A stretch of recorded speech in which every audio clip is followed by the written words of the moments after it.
Hola a todos, bienvenidos a Calamares en su tinta. Este espacio, como ustedes ya saben, para que hablemos un poco de historia, de historias, de libros, de personajes raros y curiosos, en fin.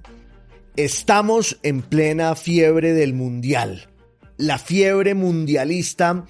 que nos consume a casi todos, por fortuna. Seguimos en ella.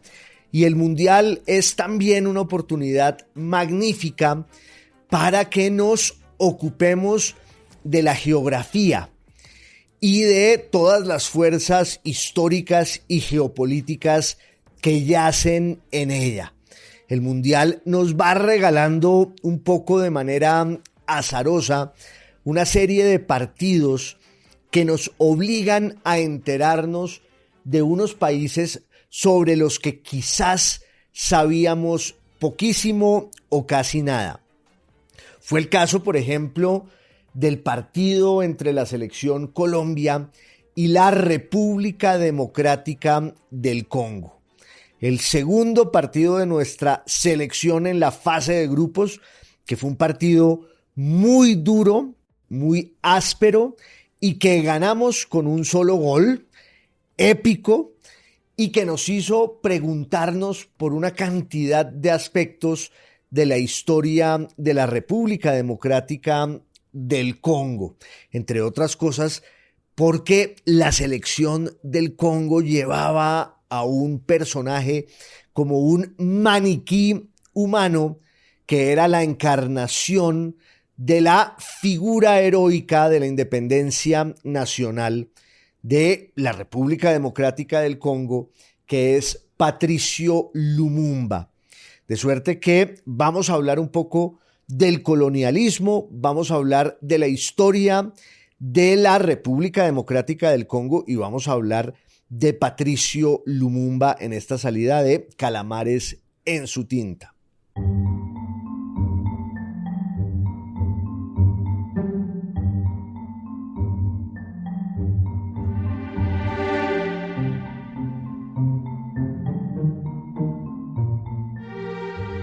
Como les digo, el mundial nos regala felicidad, nos regala hermandad, armonía, unas escenas cuyo rastro vamos persiguiendo y que trascienden muchas veces la pasión del fútbol. Hay también muchos seguidores del mundial que no son futboleros, que se encuentran y reencuentran cada 4 años porque les parece que esa es una fiesta tan grande que vale la pena estar en ella, aunque odien este juego absurdo para muchos de 22 personajes corriendo detrás de una pelota, como decía Jorge Luis Borges. El mundial también es la oportunidad magnífica para que conozcamos un poco mejor algunos rasgos de la geografía del mundo que comparecen allí desde el álbum mismo del mundial y ya luego en cada uno de los partidos en los que, como decía antes, el azar va configurando unas llaves que tienen que ver con la competencia, que tienen que ver en apariencia solo con el fútbol y sus hinchadas, pero que nos obligan además a enterarnos de esa realidad que está detrás de esos nombres a veces enigmáticos y arcanos de unos países que se van cruzando allí y de los que muchas veces sabemos poquísimo. No sabemos la capital de una gran cantidad de esos países, no sabemos su moneda, no sabemos su forma de gobierno, cuál es su religión o cuáles son sus religiones. Por supuesto, esa pulsión geográfica, histórica, geopolítica que va jalonando el mundial como una especie de don colateral, porque estamos allí para dedicarnos de lleno al fútbol. Pero eso que vamos aprendiendo de forma un poco tangencial pues se hace todavía más vigente y palpable cuando esos países se enfrentan con el nuestro. Entonces, gracias a los partidos que tiene que jugar nuestra selección, pues vamos descubriendo una gran cantidad de cosas de esas otras selecciones que tienen una historia detrás y la cargan consigo, porque el fútbol también entraña esa dimensión, sobre todo en el Mundial, de las identidades nacionales. Un capricho, una arbitrariedad, una ilusión para muchos, perversa y equivocada, tal vez sí, pero en el Mundial se ve clarísimamente que el fútbol ha sido también, en muchos casos, y por fortuna, un sucedáneo de la guerra. Y es que los países, las naciones, concurren a los estadios como si se estuviera librando una batalla que tiene unas dimensiones épicas tan innegables y profundas que el que llega a la final se siente investido por un heroísmo de nuestro tiempo en esta modernidad fragmentada que seguimos habitando, que solo es comparable quizás con lo que sentían los héroes de la antigüedad o los grandes guerreros en las guerras a lo largo de la historia, cambiando lo que haya que cambiar, que por supuesto es muchísimo. El segundo partido en la fase de grupos de la selección Colombia fue contra la República Democrática del Congo. Y eso pues implicaba una aproximación primero pintoresca y anecdótica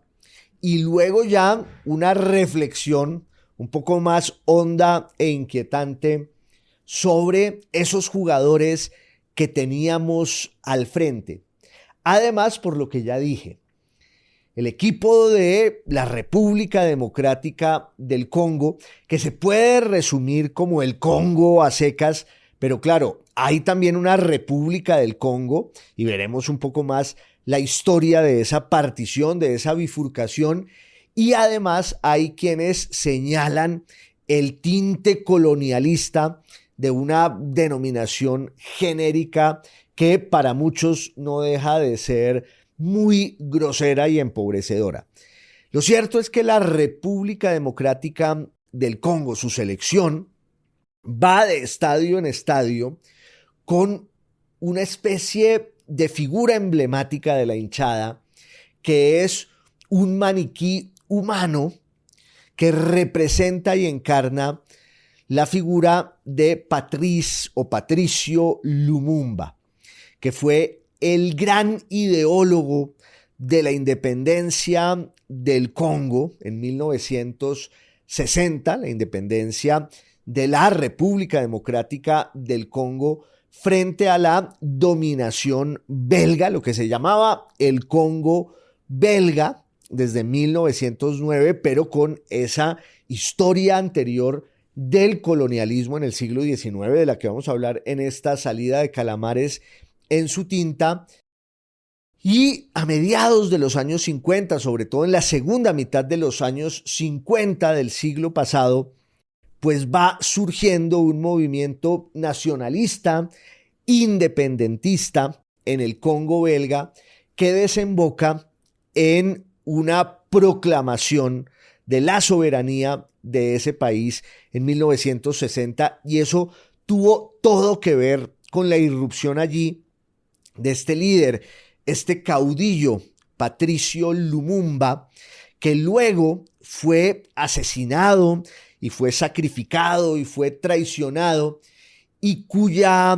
imagen histórica, justo por esa especie de martirio en nombre de la causa del Congo, pues ha ido creciendo con el tiempo y se ha ido volviendo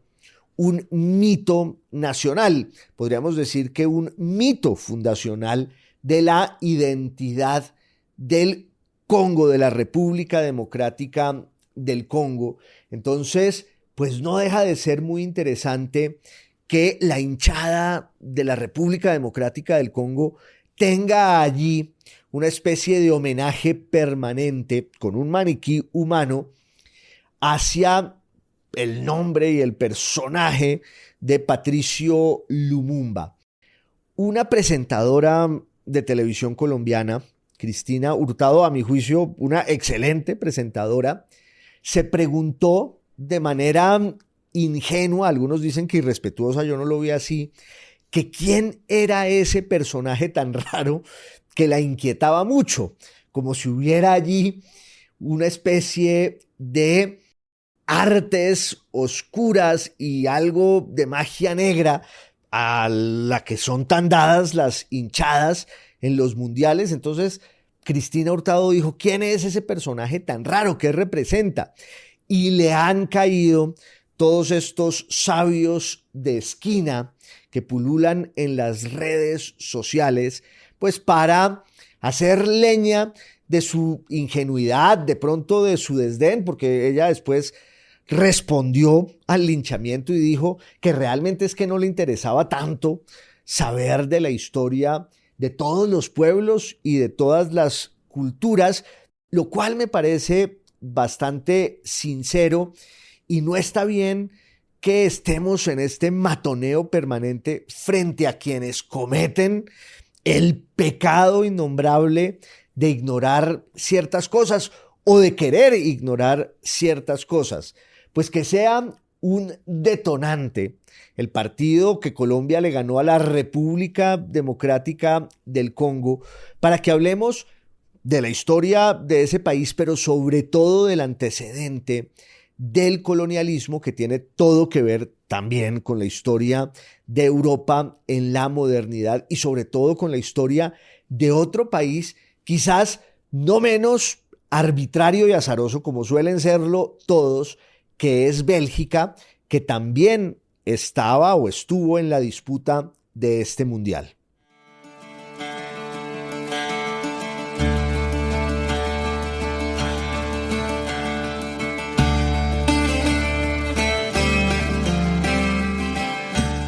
El colonialismo es una viejísima práctica, una antiquísima tradición política de dominación de un pueblo sobre otro u otros.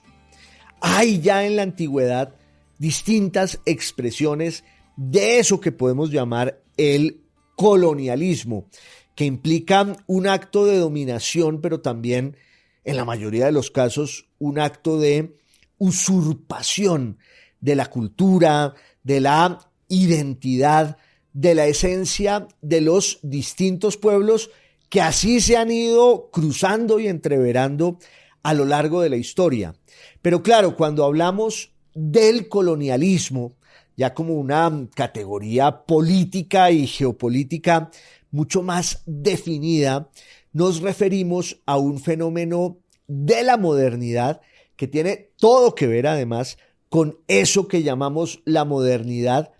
que también implica la expansión de las grandes potencias de Europa por el mundo,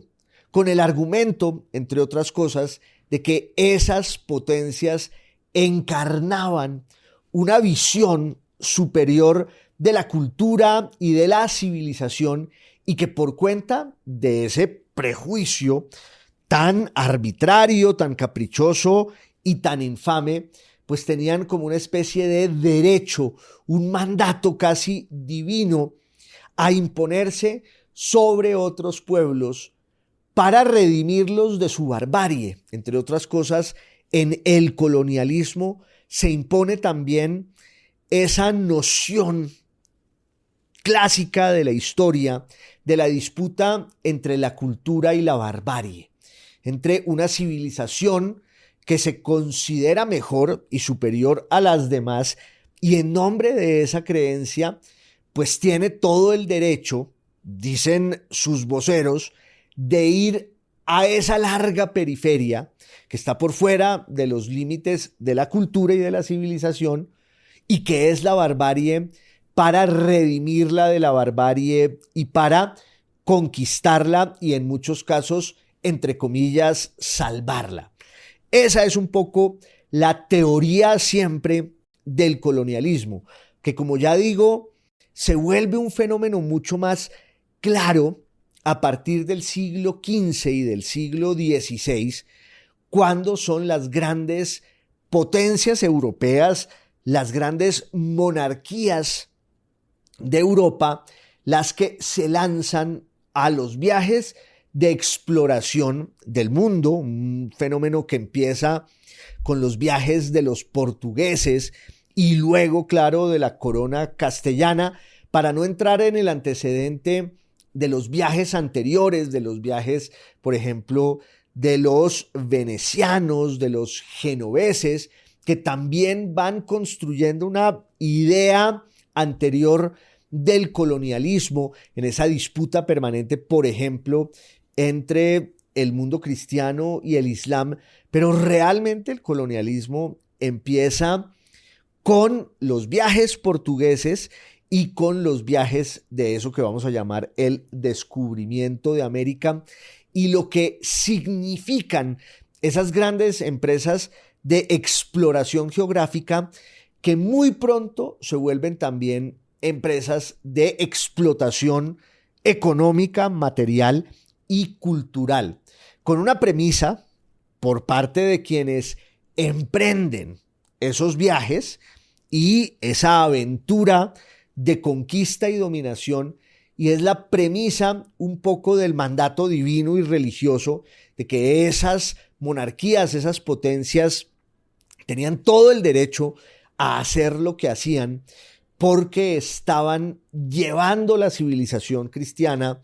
a unos pueblos pues que no habían recibido todavía la bendición del evangelio. Sé que saltarán muchos muy ofendidos e indignados, pero ya digo, esa era la premisa teórica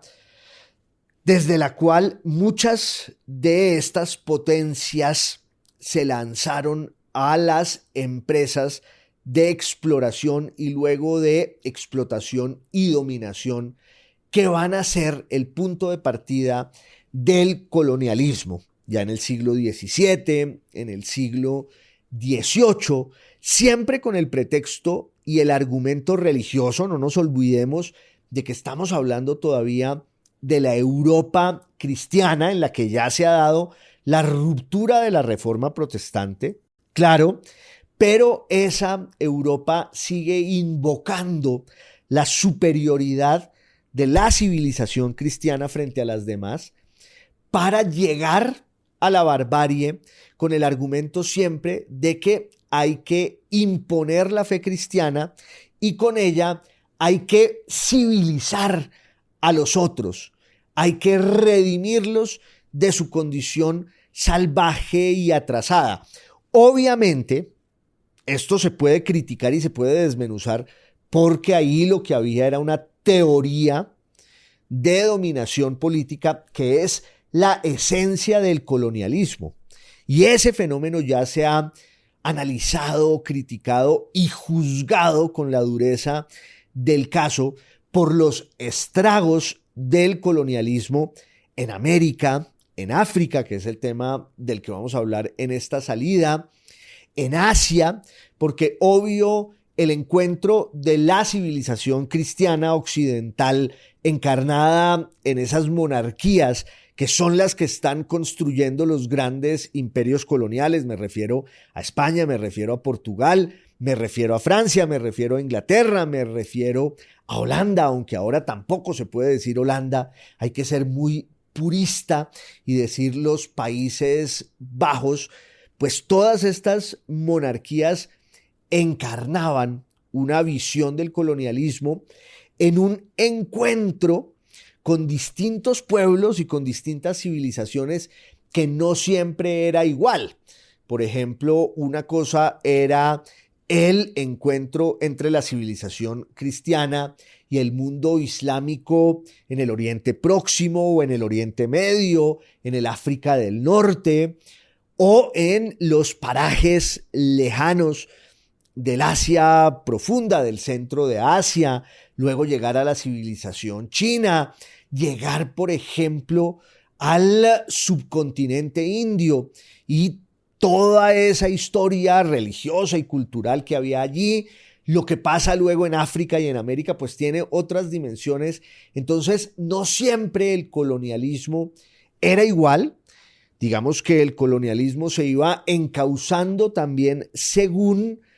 el interlocutor que tenían las potencias occidentales delante de sí,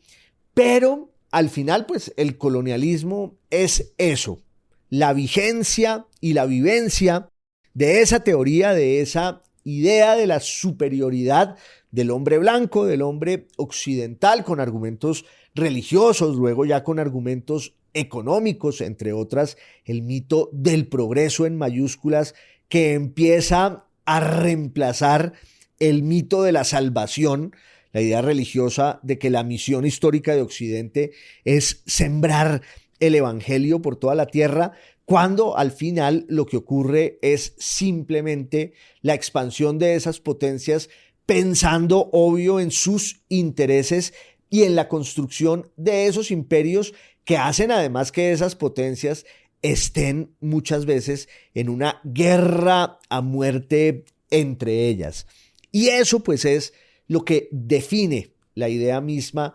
del colonialismo. En el caso de África, ese colonialismo tiene distintas vertientes, porque una cosa es el África mediterránea, el África septentrional, que tiene tanto que ver también con la expansión del Islam, pero donde estuvieron antes los romanos, los cartagineses, y luego el África que va bajando hacia el sur, que tiene otras condiciones en términos étnicos, en términos lingüísticos, en términos incluso religiosos, y que se va volviendo un escenario mucho más protagónico del relato del colonialismo a partir justo del siglo XV y del siglo XVI. Sobre eso estamos hablando en esta salida de Calamares en su tinta.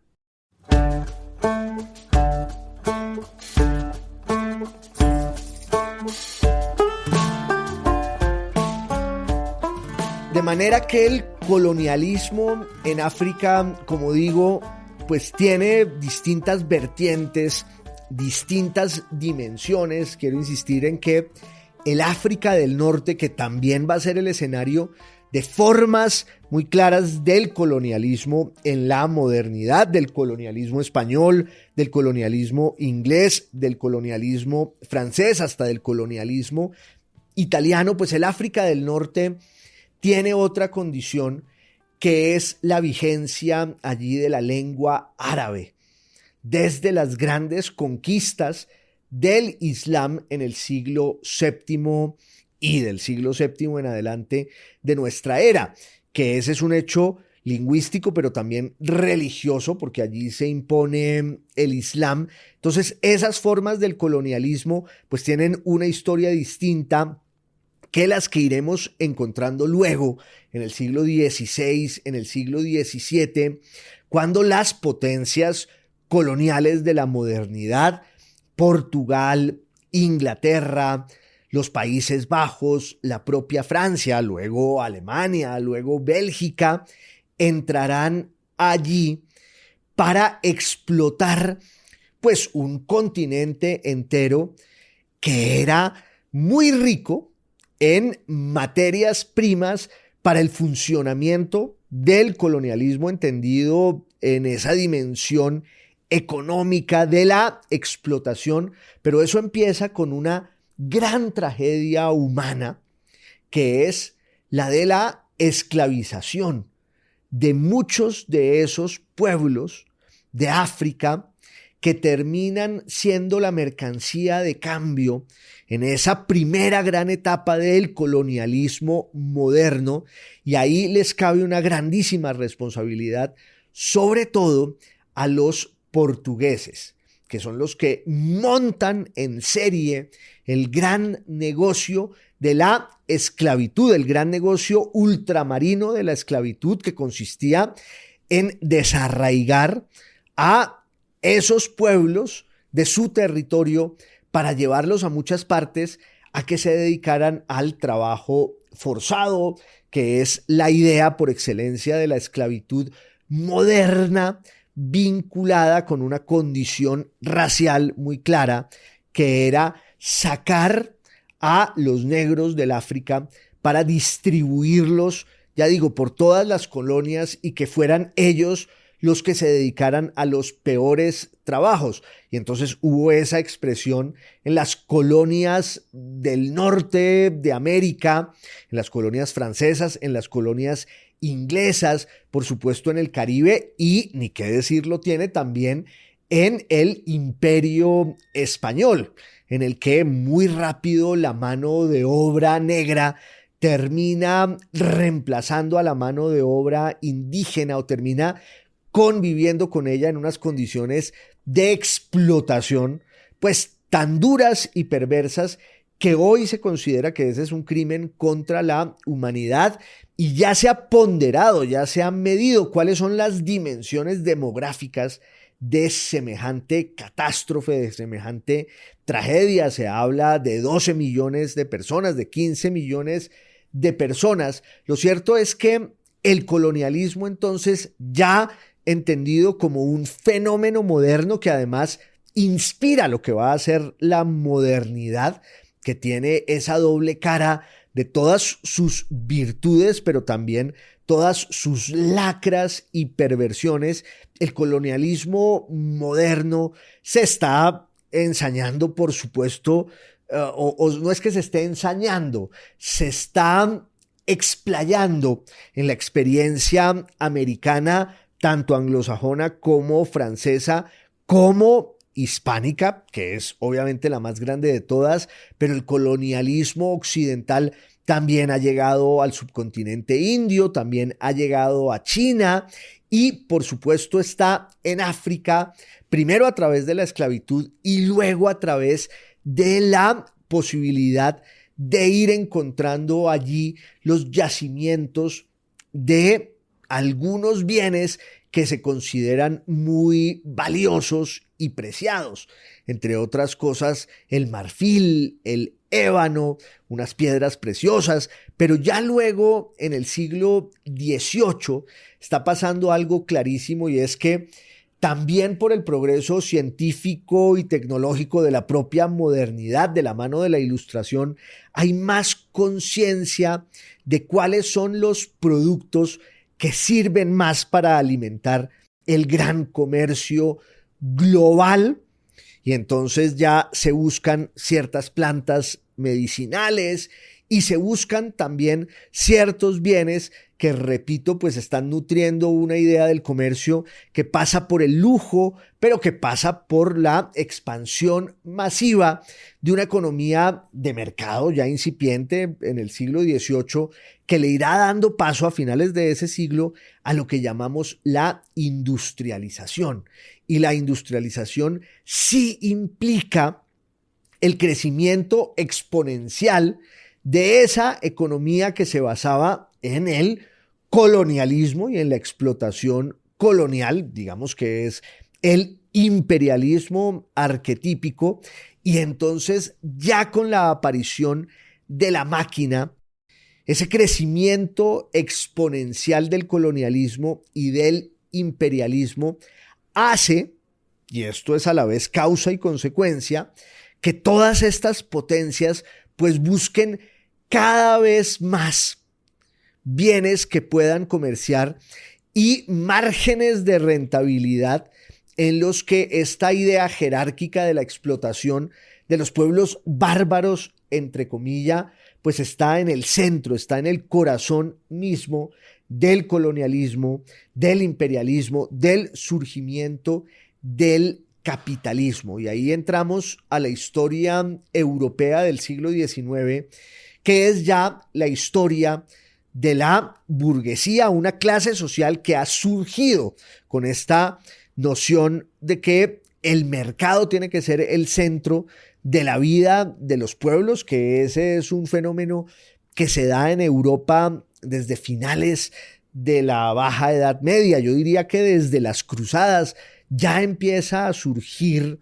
esta clase social de la burguesía, al principio de forma muy tímida e incipiente, pero esa es la clase social, la de los comerciantes, que termina jalonando todo el proceso histórico, cultural, político y económico de la modernidad, del colonialismo, del imperialismo, del capitalismo, y todo eso tiene como su desembocadura en el siglo XIX, que es el siglo de la burguesía, es el siglo de la industrialización, es el siglo también de la revolución, que ha heredado pues todo lo que ha pasado con las revoluciones políticas en los Estados Unidos, en Francia a finales del siglo XVIII, el surgimiento de las guerras napoleónicas, que no son sino la matriz en la que va a surgir una nueva era, que es esta era industrial, capitalista, colonialista y nacionalista del siglo XIX,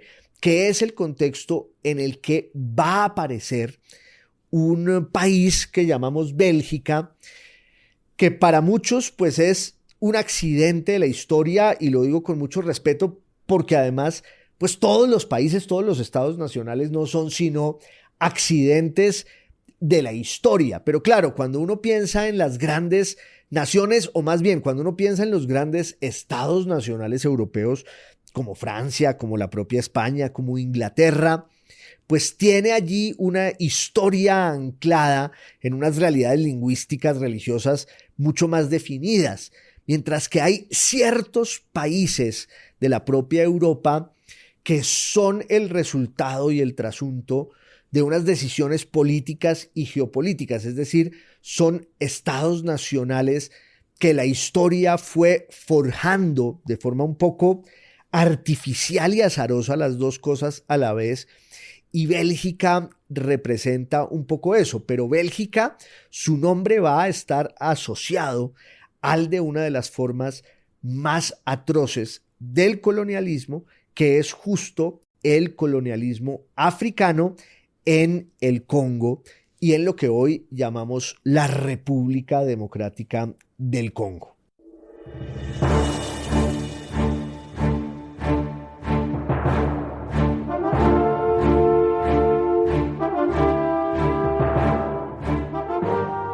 De manera que Bélgica pues es un nombre que ya aparece incluso en el relato de Julio César cuando está conquistando las Galias, y que dice que las Galias se componen de tres grandes vertientes o regiones. Una de ellas es Bélgica, ahí en el norte.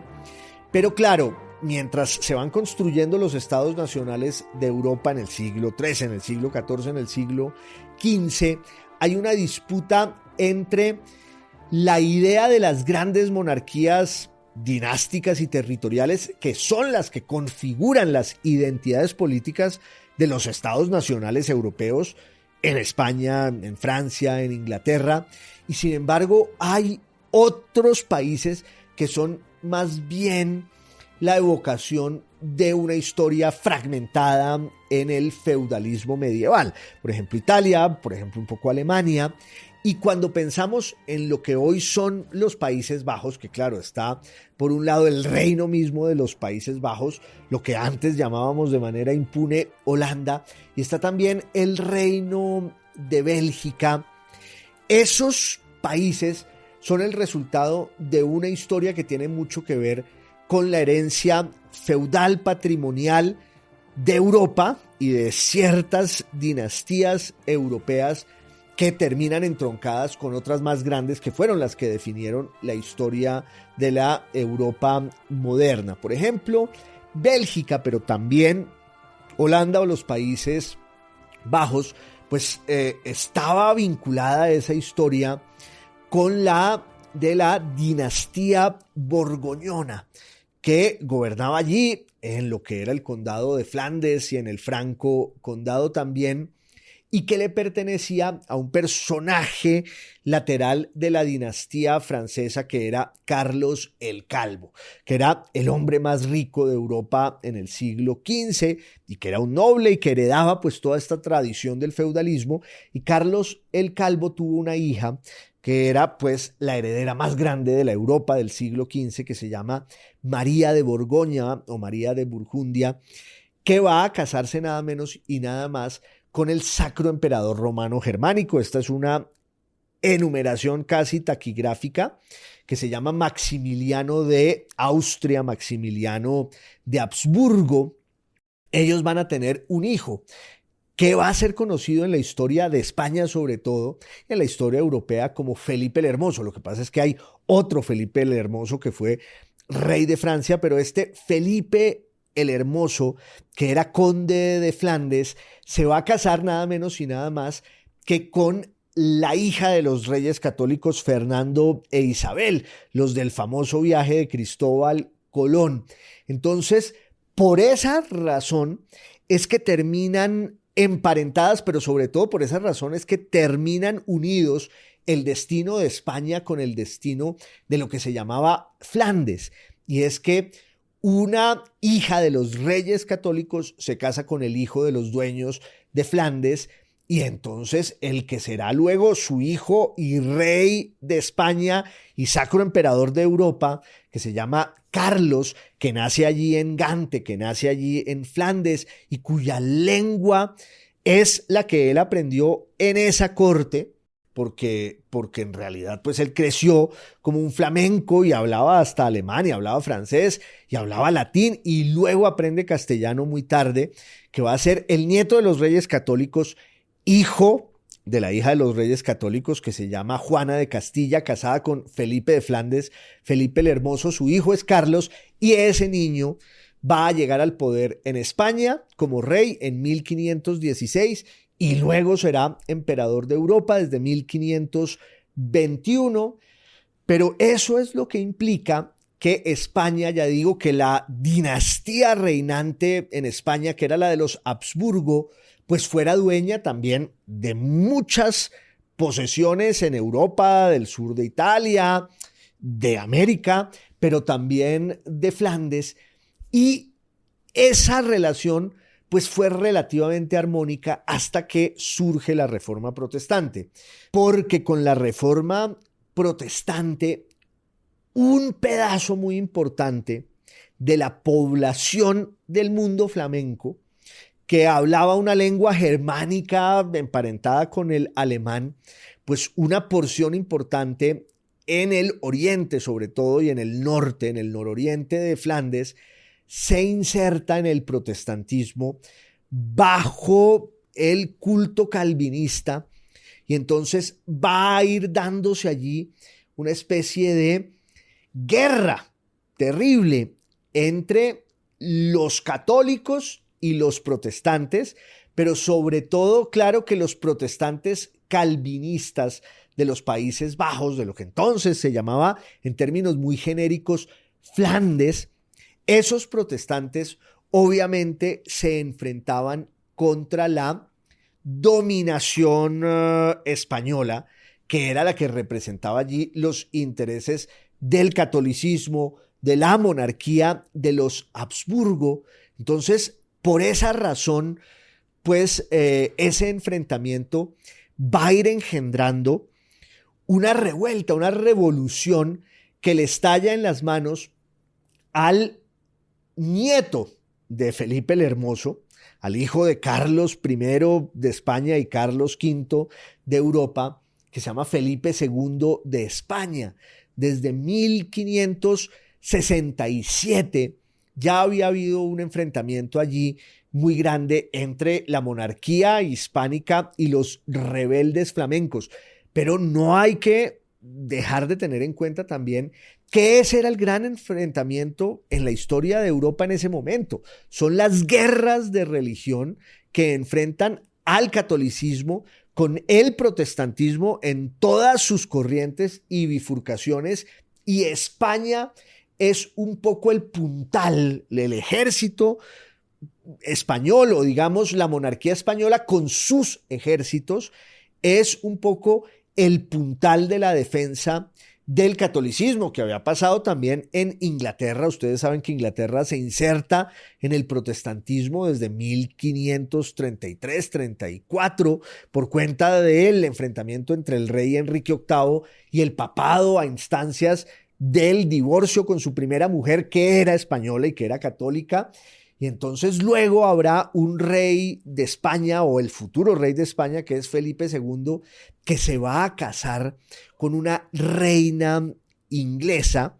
Y entonces, pues España también va a intervenir en el conflicto religioso entre católicos, protestantes y, digamos, anglicanos, que son protestantes, pero que no se han ido al extremo. Estos personajes, pues están todos enfrentados, y eso también le estalla en las manos a Felipe II ahí en Flandes, cuando se da el levantamiento de los flamencos contra la monarquía española.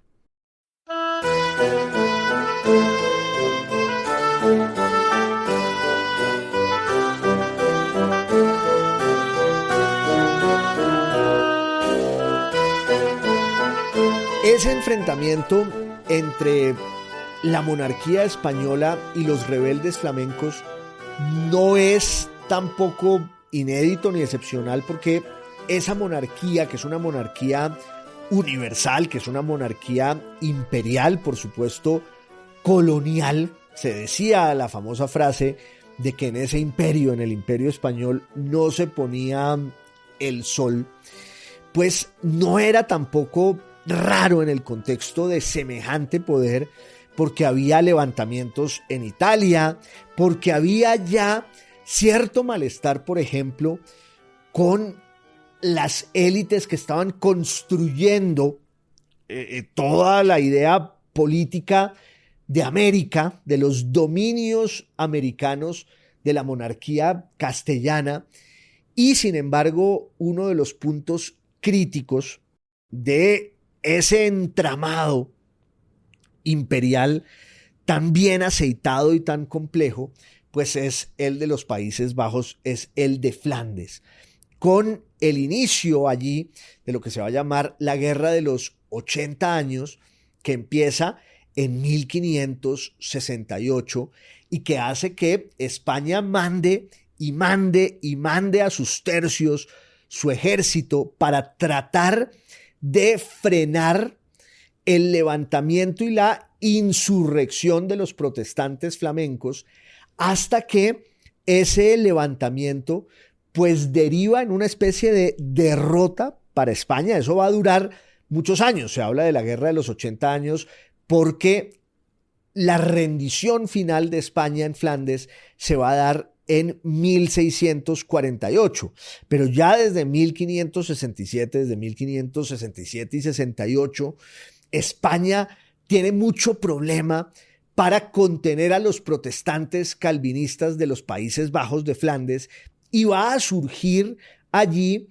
una república que luego también se volverá una monarquía, que está anclada además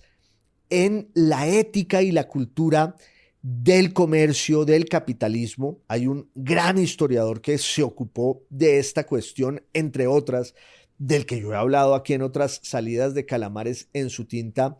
que se llama Johan Huizinga o Johan Huizinga, pero ustedes lo conocerán más por cómo se escribe su nombre, que es Huizinga, que yo siempre cito aquí a un amigo mío que dice que Huizinga es como el nombre de un balneario en Ambalema. Este Huizinga hizo un libro maravilloso que se llama El otoño de la Edad Media, pero tiene otros textos sobre la historia de su país, de su cultura, que es la del viejo Flandes español o los Países Bajos, o lo que durante tantos años llamamos Holanda, porque Holanda no es sino el resultado de ese levantamiento de los flamencos protestantes y calvinistas, burgueses y comerciantes, que además promovieron una de las formas de la cultura en la modernidad más elevadas, que es pues esa cultura de comerciantes de Flandes y de Holanda en el siglo XV, en el siglo XVI, que fue un brote exuberante de pensamiento, de creatividad, de arte, equivalente al del Renacimiento italiano. No en vano, pues es el otro foco del Renacimiento europeo. Tenemos lo que estaba pasando en Florencia en el siglo XV y su espejo allá en el Mar del Norte, con unos banqueros y unos comerciantes que eran equivalentes a los de las grandes familias de Florencia, que estaban jalonando eso que llamamos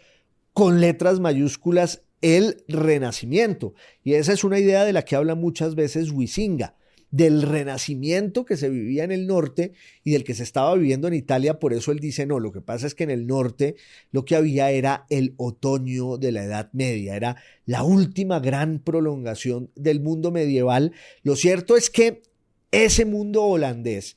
que va a ser uno de los protagonistas de la modernidad y del Renacimiento y del surgimiento del capitalismo, entre el siglo XV y el siglo XVI, obtiene por la vía de la guerra y con la aparición allí de un personaje clave que es Guillermo de Orange, que va a fundar, entre otras cosas, esa dinastía que por eso estamos siempre asociando el color naranja con todo lo holandés y lo neerlandés. Ahí surge pues una nueva identidad, que es la identidad holandesa, mientras que en el pedazo meridional y occidental de esa cultura, digamos que en el Flandes español, se mantiene la tradición católica. Pero entonces cuando ustedes piensan en Holanda y en Bélgica, o cuando piensan en los Países Bajos y en Bélgica, tienen una población que habla el mismo idioma, que es un idioma germánico que llamamos el neerlandés, en el caso de los Países Bajos, y el flamenco en el caso de Bélgica, pero es exactamente la misma lengua. Y ahí estamos ante el problema de la identidad nacional. Hablan la misma lengua, pero hay una frontera nacional que implica que ahí hay dos países. ¿Por qué? Porque en el caso de los Países Bajos, la religión que se impuso, o pues la religión es la misma, el cristianismo, pero el culto que se impuso fue el protestantismo calvinista, mientras que los flamencos de Bélgica se mantuvieron anclados en la tradición católica española, con el problema adicional de que, claro, un pedazo de esa zona de frontera de Flandes tenía que ver con la cultura francesa. Entonces, cuando Bélgica va a ir desarrollándose como país, es una especie de amalgama entre esos flamencos y esos franceses que quedan por fuera de Francia y que terminan entrando en la identidad belga, que son los llamados valones, que eso ha creado pues un conflicto, un problema histórico, lingüístico, político, territorial. Por eso digo, Bélgica es un país un poco artificial que de alguna manera va a estar concebido en nombre de la herencia española que concibió esa provincia. Cuando se separan los holandeses, pues España mantiene los Países Bajos españoles basados en el catolicismo y en los que empiezan a confluir el elemento flamenco propiamente dicho y el elemento valón francófono. Todo bajo el signo del catolicismo, pero esto evolucionará luego hacia una nueva forma de la religión realmente, que es el capitalismo. ¿Cómo les parece que se nos acabó el tiempo? Yo pensé que íbamos a alcanzar, nos va a dar para otra salida, porque vamos a llegar a Patricio Lumumba y el Congo belga. Aquí los espero en esto que es podcast, video podcast y radio. Hasta la próxima, un abrazo.